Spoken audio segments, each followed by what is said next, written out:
Hello, everybody. This is Railsplitters on the mic. I'm Rusty Peace, and we're talking today with Lincoln Memorial University men's volleyball coach John Cash. The Railsplitters are 4-3 on the year. Their most recent match against St. Francis in a victory. That was in Mary Mars Gymnasium, and this week they play host to Belmont Abbey, and that's a Friday night match. Coach, it's been a pretty good ride, and last time we talked to you, I think that was pre-Ohio State, pre-Hawaii. Correct. Yeah, it's been a good run. We've, played three D1 schools that are perennial powers in their conferences and qualifications for NCAA tournaments and stuff like that. We definitely had our mettle tested. Thought we left some stuff on the table at Ohio State. Had some opportunities to take advantage of some things there, just didn't do it. Then against Hawaii, I never questioned our effort there. It was a matter of making some plays in those first and second sets. We had one-on-ones and things like that where we found hands. Hawaii's going to do that to you. They're the number one team in the nation. But at the same time, I thought we did a nice job in that third set of really rallying, making some adjustments and finishing those swings. And that built in our momentum going into St. Francis, who had just recently beat number 7 Stanford. So we knew we had our hands full. But we saw some things on that film we liked in our matchups, especially on the right side with Evan. And I thought we did a great job of taking advantage of that for 3 of the 5 sets. Matt Breidenbar, libero, injured his ankle leg area early in that first set and really hampered him, but we needed the best of him we could get, and because we knew he was our best option to ball control at that point in time, and he gutted out a heck of a performance. So especially in that 5th set when we needed him, he pulled through, made some great plays, and the block was on point, did some great stuff that way. So pretty positive stuff moving forward, coming into Belmont Abbey this Friday, and they return the leading kill getter in the nation for the last couple of years, and Liam Maxwell. Kid can fly, can hit the ball. He's a very dynamic player, and his cast of guys around him have been there with him pretty much through the whole ride. So it's a bit of a rivalry, and that both teams know each other pretty well. Great coach. Nolan does a heck of a job with those guys. It's going to be a fun one. So 7 matches into the 2020 season. I mean, opponents are opponents. It doesn't matter whether they're Hawaii, Stanford, Ohio State, whoever. I know we haven't played Stanford, but still a lot of matches to be played. Mm-hmm. What's the gauge you have on your team going into this next bit of the schedule? Well, every day are we getting better? Because if you're not getting better, you're getting worse. So that's kind of the thing. That was the best week of practice we have had since I've been here, leading up to the St. Francis match. And that was kind of including the Hawaii match in on that. We had a really solid practice coming into the Hawaii match. Then the Hawaii match, we showed some really good things there. And it's hard to do that against a team of that caliber. And then to build that into the St. Francis match and finally just gut one out.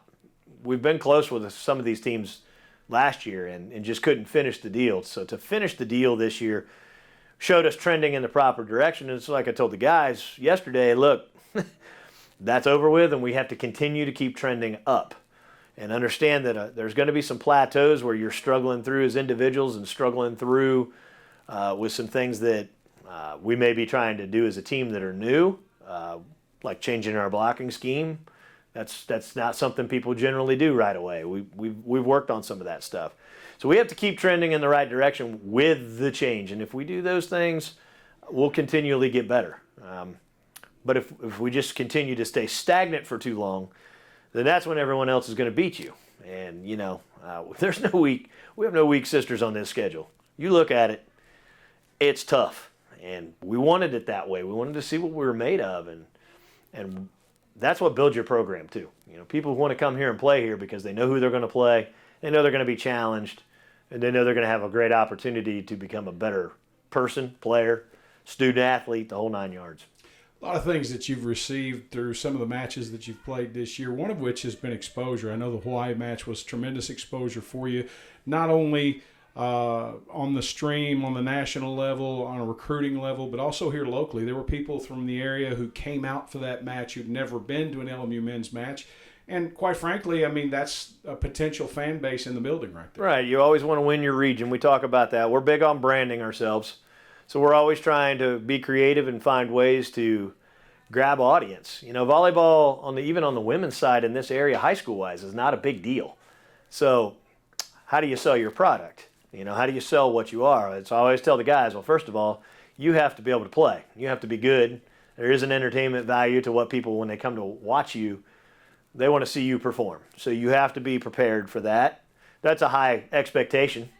And then the second thing is the exposure piece and getting that brand out there of what it is you're doing, who else is doing it, who we're competing against. We're kind of a unicorn that way in our sport, which is great because, all these major conference powers that you see in football and basketball, we get to play against them in volleyball. Well, guess what?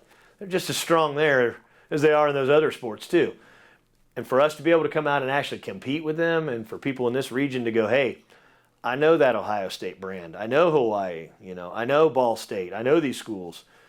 That's a big deal. So we draw people in, and then once they watch us do what we do, it was reflective in our crowd this weekend. They knew they were playing a Division I team.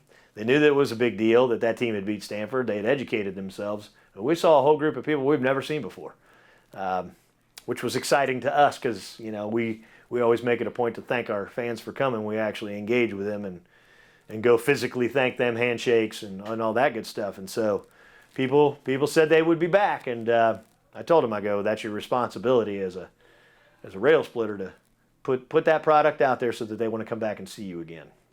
So now at 4-3, as we've already mentioned, you again play a home match this week. You've got Belmont Abbey. What do we know about them, and what does this team have to do to keep this train rolling? Well, Belmont's a well-respected program. Nolan has done a fantastic job since he's been there. He's a class act and a quality guy.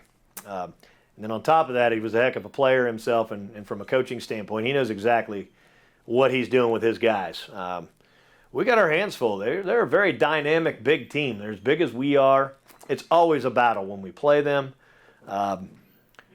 So we expect a brawl, quite frankly. We expect it to be one of those things where it's going to be a dogfight, and whoever's standing at the end is going to win.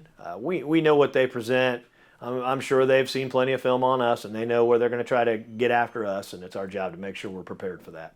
It'll be back to the road for you and your team following the match with Belmont Abbey next week. Tell us a little bit about that and give us some insight. Yeah, heading up to Urbana University, which is a little bit of the old stomping grounds for me. My wife played her AAU basketball up there back in the 80s. And, of course, I know the area because it's north of Dayton. It's where I live. Coached high school ball not too far from there. First-year program with Urbana. I know Andrew real well. He's doing a great job. While they haven't really had that marquee win yet for a first-year program, his kids are playing at a high level. You can see that in the reflection of scores, for example, with number 6 Lewis, 26-24 in a third set. Really close, 25-19 with Loyola. They're doing good stuff, so there's no slouch there. And then Damon, who's been playing UCLA, Harvard, great opponents, and competing at a very high level in a similar fashion to ourselves. Donnie has done a heck of a job. Donnie, I give him all the credit in the world because he stayed here last year for the IVA tournament just to watch how it would finish. Coming from Buffalo, New York, that's a long haul from here. But he wanted to see what was going on here culturally so that he could take some of that and do it his way. And Damon, and you're seeing it this year. You're seeing it in a hurry. That's exciting. And also at the same time, that puts us on alert because these are IVA opponents. They're in our conference. This is for seeding for the tournament. That's going to matter. We want to be the highest seed we can possibly be and be prepared for every challenge. So we know they're going to bring it. Both of those teams want us to be their marquee win, and it's a doubleheader on the same day, which is unusual in men's volleyball. A lot of teams don't do that. We're giving it a shot. We'll see how it goes, and hopefully it turns out the best for us.